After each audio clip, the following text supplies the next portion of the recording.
Hello मेरे दोस्तों, कैसे हैं आप सभी लोग। उम्मीद है आप सभी लोग बहुत ही अच्छे होंगे, स्वस्थ होंगे, कुशल होंगे। कहानी के लिए मेरे चैनल को सब्सक्राइब कीजिए, कहानी को लाइक और शेयर ज़रूर कीजिएगा। और जिन्होंने मेरे चैनल को सब्सक्राइब किया हुआ है उन्हें तहे दिल से धन्यवाद। कहानी कैसी लगी प्लीज़ ज़रूर बताइएगा और कहानी को लाइक करना भी मत भूलिएगा। और कहानी को लेकर कोई भी राय या सुझाव हो वो भी ज़रूर दीजिएगा। तो शुरू करते हैं हम आज की अपनी कहानी।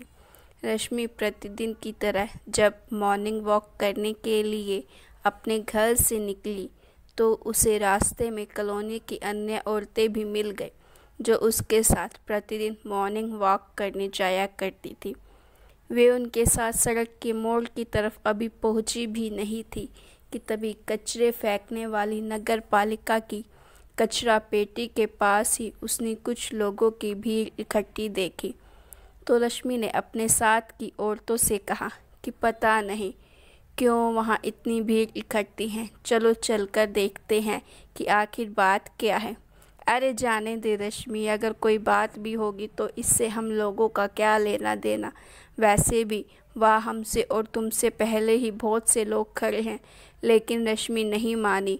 वे उस कचरे फेंकने वाली पट्टी की तरफ चल पड़ी तो मजबूर होकर वे औरतें भी रश्मि के पीछे पीछे चल पड़ी। वहाँ उन सभी ने देखा कि उसका कचरा फेंकने वाली पेटी के अंदर किसी कलयुगी माँ ने एक नवजात बच्ची को खुदरे कपड़े में लपेटकर रात के किसी पहर इसे यहाँ फेंक गई है। उसी औरत को यहाँ इकट्ठी भीड़ भला बुरा और अनाप शनाप कहने में व्यस्त थी, लेकिन उस इकट्ठी भीड़ में से किसी ने भी ये नहीं सोचा कि उस नवजात बच्ची की उस पत्थर दिल माँ को कुछ अनाप शनाप कहने से कहीं ज़्यादा ज़रूरी था कि वे उस बच्ची को सबसे पहले कचरे की पेटी में से निकाल कर अपने सीने से लगा लेते। तभी रश्मि की नज़र उस नवजात बच्चे के शरीर पर पड़ी तो उसके होठों से बरबस एक चीख निकल पड़ी। दरअसल उस नवजात बच्ची के शरीर पर कई जगह लाल रंग के चकत्ते जैसे निशान पड़ गए थे। उस निशान से ये साफ लग रहा था कि इस नवजात बच्ची को पूरी रात इन लाल रंग की चींटियों ने काटा है। तभी रश्मि ने उस नवजात बच्ची के शरीर पर एक बार फिर से चींटियों को चढ़ते हुए देखा तो उस नवजात बच्ची की पीड़ा का एहसास कर वह बुरी तरह से सिहर उठी। उसे लगा कि अब अगर इस नवजात बच्ची को इस कचरे की पेटी से नहीं निकाला गया तो शायद ये नवजात बच्ची इस कचरे की पेटी में अपना दम तोड़ देगी। रश्मि ने मन ही मन एक निर्णय ले लिया और उसने उस नवजात बच्ची को कचरे की पेटी से निकाल कर अपने सीने से लगा लिया। लेकिन तभी उसके मुंह से निकला, हे भगवान, इस बच्ची का तो पूरा शरीर ही बुखार की वजह से बुरी तरह जल रहा है। रश्मि ने एक नज़र वहाँ इकट्ठी भीड़ की तरफ देखा तो उसके होठों से ये ना चाहते हुए भी निकल गया कि आप में से अधिकांश लोग परसों से आरंभ हो रही नवरात्रि का व्रत रखेंगे और घर में 9 दिन तक कन्या और माँ के विभिन्न रूपों की पूजा व आराधना करेंगे। लेकिन ये नवजात बच्ची का एक अदद माँ ने सीने से लगाने के लिए इस कचरे की पेटी में तड़प रही थी। लेकिन सब के इस इकट्ठी भीड़ में से किसी भी पुरुष पिता या माँ की कोख या उसके लोरी वाला वह आंचल क्यों इस नवजात बच्ची के लिए नहीं तड़पा। ये है हमारे इस सभ्यता कहे जाने वाले समाज के लिए काफ़ी शर्म की बात है। खैर, आप सभी परेशान ना हो, ये कचरे की पेटी में फेंकी गई कोई नवजात नाजायज बच्ची नहीं है, बल्कि ये अपनी इस माँ की बेटी है। इतना कह के रश्मि ने उसे अपने सीने से लगा लिया और बिना मॉर्निंग वॉक किए वह अपने घर लौट आई। जबकि उसके साथ की औरतों ने उसे रास्ते में कहा भी कि कहीं तू पागल तो नहीं हो गई रश्मि, क्या तेरा पति, तेरा परिवार और तेरे खुद का बेटा इसे स्वीकार करेगा। अरे पगली, तू एक बार और सोच ले क्योंकि ये कहना आसान है लेकिन करना बहुत मुश्किल है। तो रश्मि बोली, कोई इसे स्वीकार करे या ना करे, लेकिन मैंने इसे अगर बेटी स्वीकार कर लिया है तो अब मैं कुछ भी हो जाए इसे अपने से जुदा नहीं करूँगी। लेकिन रश्मि के घर पर रश्मि के इस फैसले का सभी ने स्वागत किया। इतना ही नहीं, रश्मि के बेटे राहुल ने उसका नाम अपनी मम्मी पापा से जिद करके लता रख दिया। और फिर जब लता स्कूल जाने लायक हुई तो रश्मि के कहने पे राहुल के पापा ने जौनपुर शहर में अपने पुश्तैनी बना बनाया मकान बेचकर लता के साथ नोएडा रहने के लिए चले गए। ताकि बड़ी होती हुई लता को उसके कचरा पेटी में पाए जाने का सवाल उसका पीछा न कर सके। अब बाकायदा लता का नाम नोएडा के सबसे चर्चित मदर मैरी स्कूल में करा दिया गया। फिर समय पंख लगा के उड़ता रहा। राहुल को भी अब सरकारी नौकरी मिल गई थी। लता अब काफ़ी बड़ी हो गई थी। उसने भी इस बार IAS की परीक्षा दी थी। उसका परिणाम भी नवरात्रि के ठीक एक दिन पहले ही आना था। खैर, अभी लता का सारा ध्यान अपनी मम्मी के नवरात्रि के व्रत के सामान खरीदने और कमरे में कलश रखने की तरफ लगा हुआ था। वे सारा दिन लता का इसी में चला गया। अंततः वह रात में थकी होने की वजह से जल्दी सो गई। तभी सुबह राहुल भैया ने जब उसे झिझोड़ा तो वो आंखें मूंदे मूंदे ही बोली, क्या भैया, थोड़ी देर और सोने दो ना। अरे उठ जल्दी, तुझे कुछ पता भी है कि क्या हुआ है। राहुल भैया ने कुछ ऐसा कहा कि उसकी आंखें से पट खुल गए। वह घबरा कर बोली, क्या हुआ भैया, और आपकी आंखों में आंसू क्यों हैं? अरे उठकर पहले बाहर निकल कर तो देख। लता बिना अपने पैरों में स्लीपर डाले ही बाहर निकल आई तो वे अवाक रह गई। उसने देखा कि वहाँ उपस्थित सभी लोग एक दूसरे को मिठाई खिला रहे थे। ढोल नगाड़ों के साथ उसके मम्मी पापा डांस कर रहे थे। लता यह सब देखकर कुछ समझ नहीं पा रही थी। उसने पूछा कि अब कुछ बताओगे भी भैया कि क्या बात है? तू पहले चल तो वहाँ। और जैसे ही लता मम्मी पापा के पास पहुंची तो उसके मम्मी पापा और भैया ने एक साथ लते को अपने दिल से लगा लिया। वे तीनों रो रहे थे। तभी राहुल भैया ने खुद को संभालने कर कहा कि तूने आज पूरे राज्य में ही नहीं बल्कि इस पूरे देश में लड़कियों का नाम रोशन कर दिया है। अरे पगली, तुम IAS की रैंकिंग में टॉप आई हो लता। अब लता भी रोने लगी। वो तो भूल गई थी कि आज तो IAS का रिजल्ट आना है। तभी लता के मम्मी पापा एक साथ उसके मुंह को लड्डुओं से भर दिया। राहुल बोला, अरे अरे, थोड़ा आराम से खिलाइए मम्मी पापा, लता कहीं भागी थोड़ी ना जा रही है।